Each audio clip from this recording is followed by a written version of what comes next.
Hello and welcome back to another video in my Granny Square book challenge series. We are now up to book and square number 12 and the book is A Court of Frost and Starlight by Sarah J Maas. So if you watched my last video, you'll know that I'd hit a bit of a reading wall. I tried a couple of different books, but I just could not get into anything. So I thought, let's go back to Sarah J Maas. I knew that Court of Frost and Starlight was like a little novella. It wasn't very long. I thought, great, that'll be just what I need to get back into reading. Seeing as it was the ACOTAR series that got me back into reading at the start of the year, at the start of this challenge anyway. I have to say, I don't know if it's because of this reading wall that I'd hit, or maybe just because I'd read so many different authors since the last time I read Sarah J Maas. But I did find myself struggling even at the start of this one as well. I think it just took me a few chapters to get back into Sarah J Maas's style of writing. Also, this one keeps flipping between different people's perspectives. And for the majority of the other books, we are in Feyre's perspective. So that was a little bit different. I had to get used to that. And the voices weren't always that distinct either. There were a couple of times when it had flipped from Feyre to Rhysand, and I hadn't clocked the name at the start of the chapter. And suddenly I'd be like down the first or the second page and something would happen and I think, hang on a minute, this isn't Feyre, is it? So I'd go back and check and no, it was Rhysand. So yeah, it wasn't always the clearest who you were following. Once I was past that though, I just threw myself back into the story. And I will say, if you've read the first three books and you enjoyed them, it was kind of nice to see what happens at the end of the third book. And it was good to see the characters when they were experiencing some downtime, no massive problem to solve or war to fight. You get to see all of the interactions between the characters in Valaris. And that was something that I really enjoyed about Court of Mist and Fury, seeing all of the interactions between the friends there. So that was good. But, you know, not much happens. My husband kept calling it Belle's Enchanted Christmas, and that is basically what it is, isn't it? It's a little Christmas side story. I do think it's a good way for Sarah J Maas to set up the next book.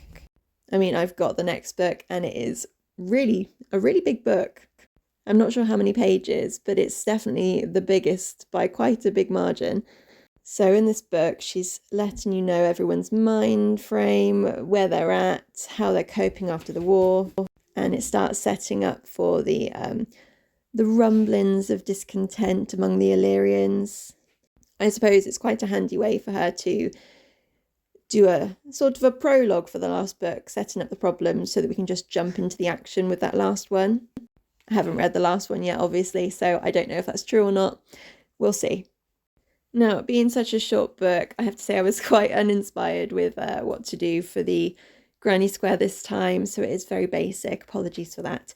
Hopefully I'll do something a bit more intricate next time. Since filming this video, I have already finished the third Bridgerton book. I think it's called An Offer from a Gentleman. I just haven't had a chance to record that yet, but that will be the next Granny Square. And I am already on another book, so fingers crossed my reading slump has ended now. So on to the technical parts of this. I start by chaining 25 plus 3 as my turning chain, and then I double crochet backwards and forwards 6 times so that I have 6 rows of double crochet in total.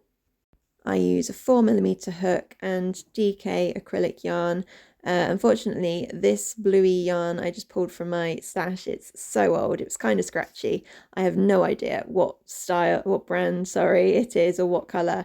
But yeah, it's quite scratchy, so I probably wouldn't recommend it even if I did know what brand it was. And then I'm just using white stylecraft DK to stitch a little motif onto this square because, like I said, I was a little bit uninspired. The only thing that they seem to talk about in this is presents and snow, so I went for some snowflakes. I'm going to stop waffling now and I'll just pop on at the end to say bye-bye.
And here is the finished granny square for A Quarter Frost and Starlight.